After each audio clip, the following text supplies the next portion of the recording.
Welcome to the Blockchain Report, where we discuss all things blockchain technology, digital assets, DeFi, NFTs, and much more. Today's video, or live stream actually, we'll be diving into the markets, checking up on some news. Got some pretty interesting things developing over the past few days, especially in the past week. Bitcoin and crypto has been pumping. Check the top gainers that you see right here last 7 days. Bitcoin 4.7%, Ethereum more than double that, 10.5%, BNB 12, almost 13%. Cardano been pumping 27%. Man, let's check the biggest gainers and the biggest losers. And you can see the ETH gas is up a little bit as well. So top gainers, look at the past 7 days. TAP, XTP, don't know what that is. Let's actually check that out. We got Gala. If anyone got in Gala, that was huge run. That was some AI stuff. Fetch AI, Singularity. We're seeing a lot of these AI coins pumping lately. What's TAP? What's XTP? Okay, earn money, trade crypto, spend cash. Open your TAP account and start putting your crypto and cash to work today. Yeah, that's cool. Biggest losers, Cap. These weird ones. Yeah. Meta Apes Peel. Okay. This is just all a bunch of baloney. Nothing really important. Aptos on here. I mean, do you have any number? Lido's been pumping. Yeah, that's really about it. Not a whole lot going on. That check the actual charts. I mean, Bitcoin since last week, just still running. Ethereum and Cardano just, I mean, look at this. You have this beautiful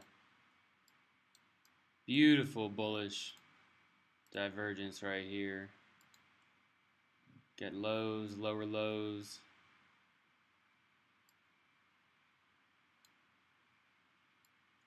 You check here. You got the higher highs on the momentum.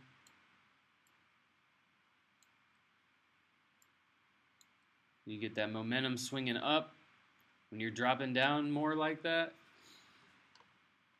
That's perfect. Same with down here. So if y'all took that, I mean, look, Gala's another one that just went crazy. Got in at, dang, 1.5 cents. You'd be sitting good right now. Woo! Yeah, that's a nice bottom right there. Not quite 1.5 cents, but man, it was getting down there.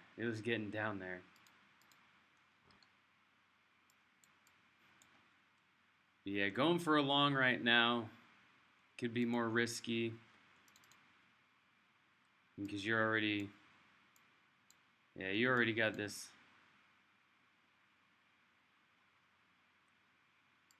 Well, it could always go up a little more. Let's check this volume indicator. Where are we at on the bigger time? Or just for this range?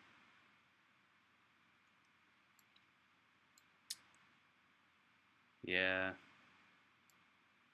You could get a break above this little triangle right here.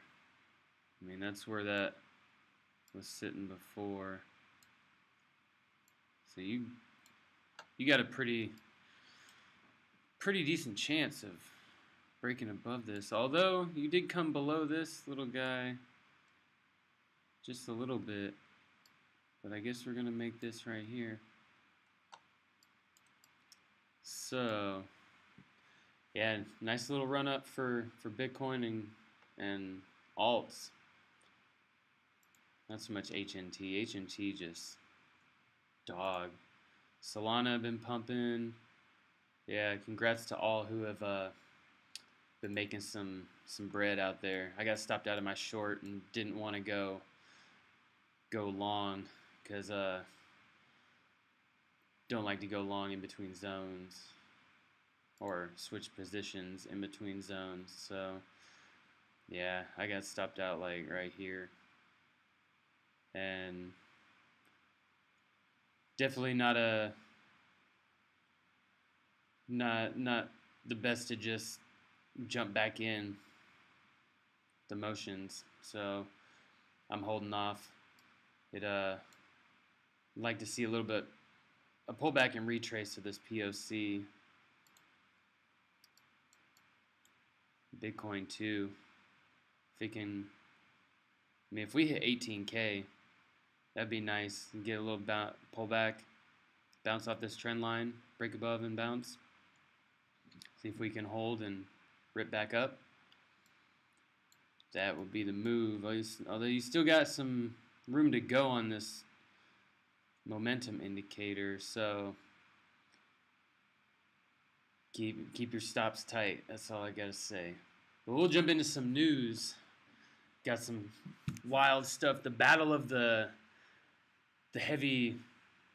battle of the billionaires, I guess. The battle of the big players in crypto. So Gemini terminates its crypto yield product, amping up battle with Genesis. The move, which Gemini says requires Genesis to return all locked up assets, sunsets the exchange's nearly 2-year-old Gemini Earn program. If you don't know, these are the Winklevoss twins who essentially created Facebook and had it stolen from them by Mark Zuckerberg. So if you didn't know, now you know.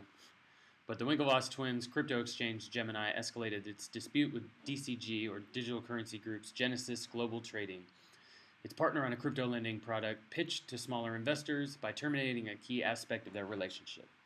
Gemini ended the master loan agreement between its customers and Genesis. Gemini told its customers of its Gemini Earn in an email on Tuesday. This officially terminates the Earn program and requires Genesis to return all assets outstanding in the program. According to Gemini's email, existing redemptions requests are not impacted on and continue to await fulfillment by Genesis. In a statement, a spokesperson for Genesis said the company does not agree with everything that Gemini has said and was disappointed that Gemini is waging a public media campaign despite ongoing productive private dialogue between its parties. It added, "This is a very complex process and will take additional time, but we are committed to moving as quickly as possible." So we've seen this before with people saying that things are fine when they're really not. And I think what the Winklevoss twins have come across is they see the red flags and they're trying to get their stuff and nothing's been moving. So we'll kind of dive into this in these other articles, but one of the Winklevoss twins penned a letter calling for the ouster of Barry Silbert and accused DCG and Genesis of committing accounting fraud.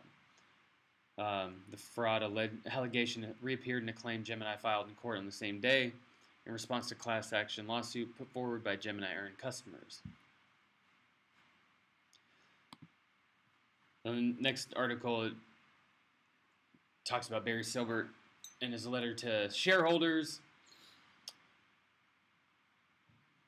This is all today. I mean, this guy's kind of creepy looking. I don't know if I could trust him. I mean, he's a ginger. Although my cousin's a ginger and I love him. He's a very nice ginger. We love all the gingers. Barry Silbert, the head of crypto conglomerate DCG, Digital Currency Group gave his shareholders more details about his company's Genesis Capital lending division that was forced to halt customer withdrawals in the aftermath of FTX's November collapse. Writing in a letter to investors, Silbert, whose firm owns crypto trading firm Genesis, asset manager Grayscale, CoinDesk, and other companies. So this Digital Currency Group owns Genesis. It owns Grayscale, Bitcoin Trust. It owns CoinDesk, and there are other companies. I'm not sure what they are, but said this past year has been the most difficult of my life, both personally and professionally. Bad actors and repeated blowups have wreaked havoc on our industry. Oh, excuse me. With ripple effects extending far and wide. He noted DCG has cut jobs and is winding down its crypto asset manager headquarters. In a Q&A section, Silbert waded to the controversy around Genesis and its customer Gemini, the crypto exchange founded by the Winklevoss twins. Genesis lending arm halted withdrawals in November, which locked up funds belonging to investors in Gemini's earned product, leaving Gemini scrambling to figure out how to get money back to its customers. Gemini raised the temperature in the fight this week, calling for Silbert to step down as CEO of DCG and officially canceling the Gemini Earn program. Gemini has raised questions about the movement of money between Genesis and DCG.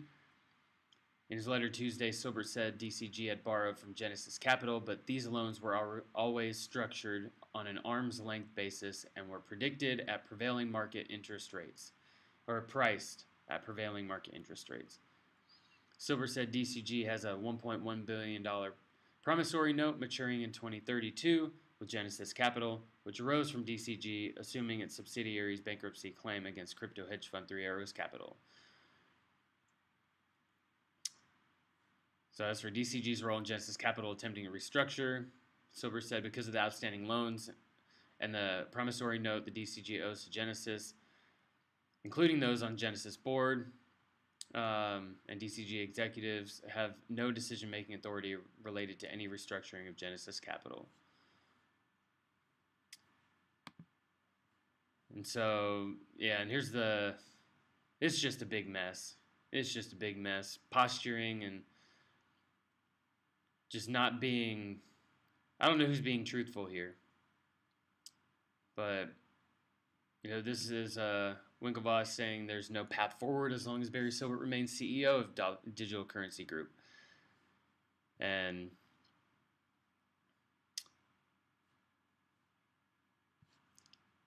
yeah, so he's penned an open letter to the board of the DCG saying Silbert was unfit to run the company. He said in the letter January 10th, actually today,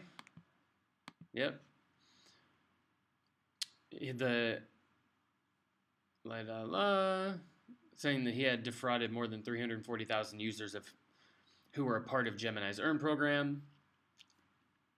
They appealed on Twitter to Silbert directly, in which the Gemini co-founder said Genesis owed Gemini $900 million, accused the CEO of hiding behind lawyers, investment bankers, and process. According to Winklevoss, Genesis lent more than $2.3 billion to Three Arrows Capital, a move which ultimately left the crypto firm with the loss of $1.2 billion once the hedge fund failed in June 2022. Man, these lights in here make me a little sleepy. So he claimed Silbert, DCG, and Genesis orchestrated a carefully crafted campaign of lies starting in July 2022 in an effort to show DCG had injected the funds into Genesis by including a 10-year promissory note as part of its assets. So you can read more. Cameron Winklevoss at Cameron. Wow, nice. You got the first name. You got Cameron at Cameron. Shit.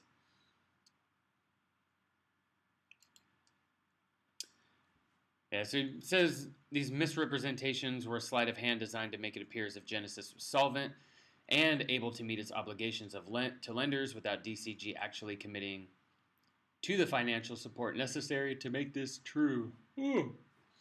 DCG wanted to have its cake and eat it too. Big mess, man. Big mess. That's why if we can't be transparent and not fucking around with assets like that, then you wouldn't have issues like this where FTX is just going through a whole mess of stuff right now, and it just causes more people pain, a lot more people. This is I mean, going back to the Gemini and Genesis thing, this is more people that are going to be hurt, and what can we do to fix this going forward? Man, I'm super yawning today. Shit, I need to jump around. These lights and this rain, it's super rainy outside, so the storm has been relentless. We had our power knocked out last night, so I had to bring my breakfast to make. I had to bring my blender and stuff to the office to make my breakfast. But piggybacking off of the Gemini Genesis DCG crazy shit show, get some FTX news. So U.S. lawmakers call on court to approve independent examiner in FTX bankruptcy case. It said Sullivan and Cromwell was simply not in a position to uncover the information needed to ensure confidence in any investigation or findings. A group of 4 U.S. senators have criticized one of the law firms involved in the bankruptcy case for crypto exchange FTX for conflicts of interest. And there was already, I believe, a judge or somebody that was removed from this trial, from this case, because of their conflict of interest with the parties involved. And you can't have that. You just can't have that. So, in a letter to Judge John Dorsey, not to be confused with Jack Dorsey, former Twitter CEO, of the U.S. Bankruptcy Court, District of Delaware, Senators John Hickenlooper, Tom Tillis, not Tom, Elizabeth Warren, and Cynthia Loomis, a bipartisan group, called on a judge to approve a motion appointing an independent examiner into FTX's activities prior to its collapse in November. The U.S. lawmaker said Sullivan and Cromwell, the law firm currently tasked with the investigation, had previously provided legal services to FTX, and one of its partners even served as FTX's general counsel. Not good. Not good. A perceived conflict of interest amid the firm's bankruptcy proceedings. The damage FTX and other mismanaged digital asset firms have caused is considerable. They have destroyed the life savings of tens of thousands of customers in the U.S. and all over the world. We believe it is critical that a strong, objective, and disinterested examiner is appointed in the case to conduct a searching investigation of FTX, FTX US, and its related entities in order to uncover the facts needed to assure FTX's customers and the broader public that justice is served and to inform Congress consideration of future digital asset legislation. Senators added, given their long-standing legal work for FTX, Sullivan and Cromwell may well bear a measure of responsibility for the damage wreaked on the company's victims. Put bluntly, the firm is simply not in a position to uncover the information needed to ensure the confidence in any investigation or findings. Exactly. You're not going to have somebody that's been involved with the people that committed the crime. Just not good. And some more on the FTX case. They got one of the lead engineers in talks with federal prosecutors and is reportedly considering providing evidence against SBF for a more lenient sentence.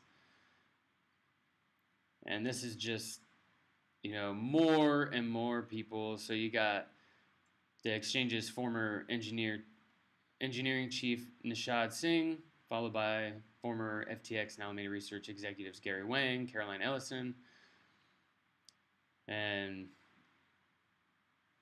yeah, seeing I guess is providing valuable information. And SBF is, I don't know if he's the main person behind all this, but there's a lot of shady stuff involved. There's a lot of shady stuff. So nothing too crazy on this. Just know that it's looking like some people are going to jail for a long time. But this thing with Kevin O'Leary and people trying to save this fool or anybody involved in this should be held accountable for lying, for still misleading and promoting a fraud. So hopefully this will shed some light on these people and cause them to shut the hell up. It's crazy. It's crazy when people don't care about other people's well-being and safety and financial well-being by promoting this or backing this fool or people like this, people involved. No, no, it's not how it's gonna go, buddy. And last bit of disappointing news. Well, not disappointing, but just not positive news. So analysts encouraged by Coinbase layoffs as they show companies being financially disciplined. You can see this is a good thing in some way, even though, 950 employees? Like 24%? 20%. So layoffs still happening around the space. Coinbase is not immune to that. Thankfully, our jobs here at my place of work isn't involved in isn't doing layoffs, but they were looking into some blockchain technology aspects, but we're not in the crypto business or blockchain space, so it's good to see them being at least disciplined about not blowing a bunch of money, but then again, who knows what they're really spending money on. But a couple of airdrop news. Actually, I'll save this one for last. So if you've had art block NFTs, you get these friendship bracelets airdropped, essentially. So the Art Blocks Friendship Bracelet NFT collection takes top spot on OpenSea. And the collection was free to mint for holders of existing Art Block NFTs until the claim period ended on Tuesday, sending its value soaring on the secondary market. So generative art NFT minted on Art Blocks had historically ranked high across marketplaces, and the same goes for its latest free to mint Friendship Bracelets collection. The 38,413 piece collection was conceptualized by Art Blocks founder Eric Calderon Snowfro and designed by artist and Japanese Generative Art Foundation director Alexis Andre. The animated artwork was inspired by the novelty bracelet shared between kids and was available to any existing holder of an Art Blocks NFT. According to Art Block's collection page, holders have been able to claim up to 2 tokens for free since its release in late October, up until the claim window period closed on Tuesday. Following the claim period, the collection quickly shot to the top of the leaderboard on secondary marketplace OpenSea. As of Tuesday afternoon, the collection had the highest 24-hour trading volume on OpenSea at 996 ETH, and amassed 1.3 million, and amassed a total trading volume of 7,437 ETH, about 9.9 million. Floor price hovered around 0.62 ETH, roughly $830.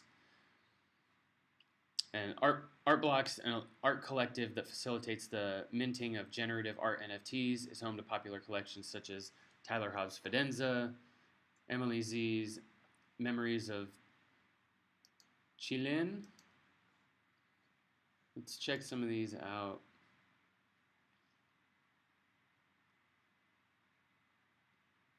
That's pretty neat. Not it's not really okay. That's what I want to see. I want to see the website.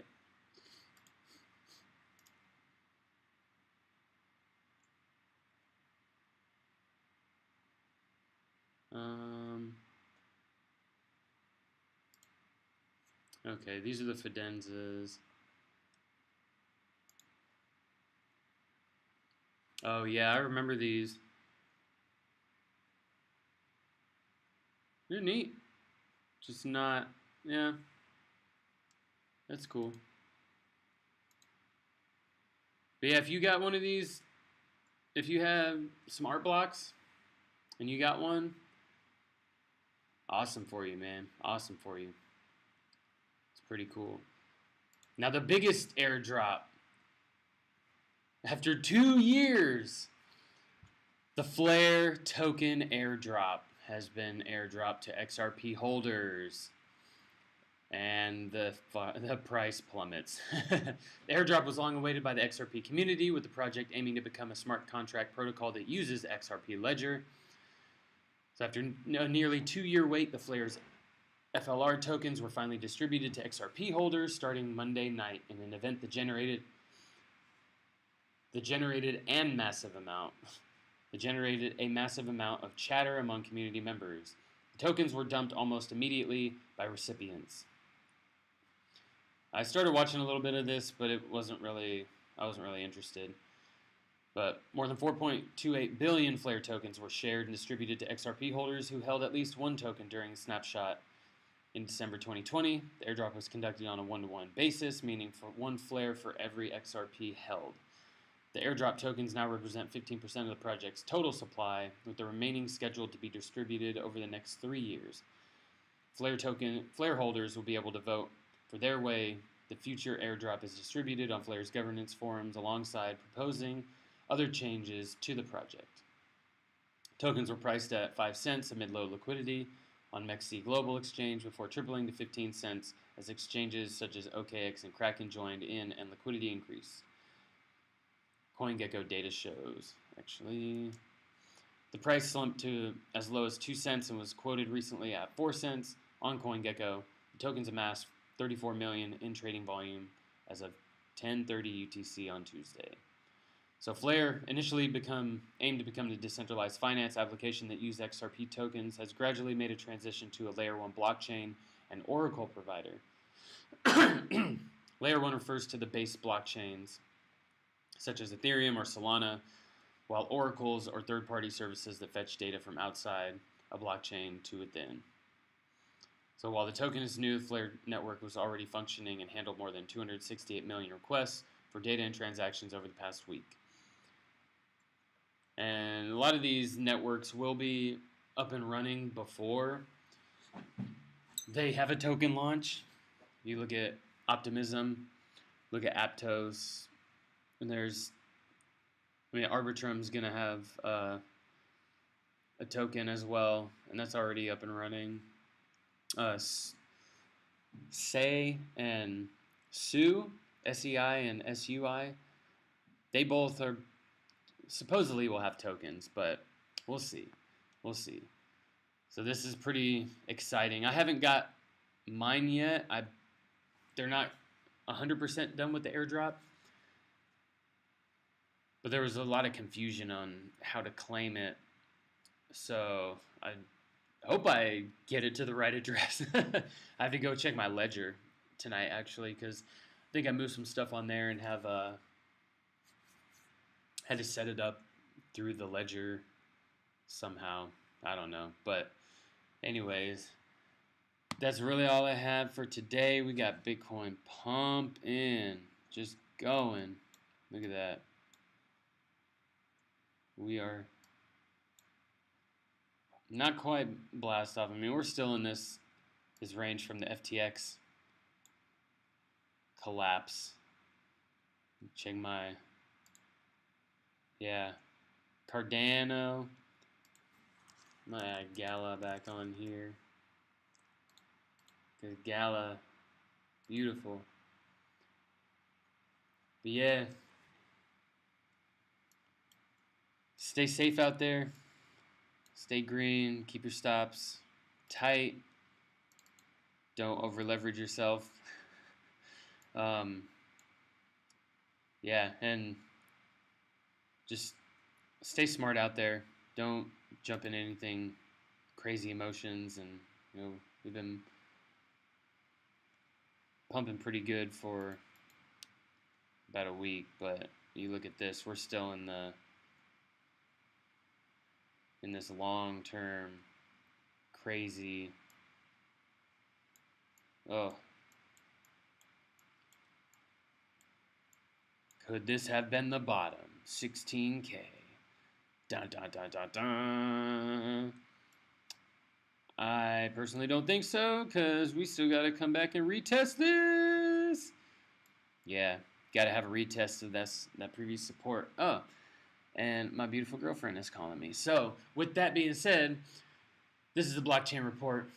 Thank you for hanging out with me for a little bit, and hope y'all have a wonderful day, wonderful week. We'll see you on the next one. Peace.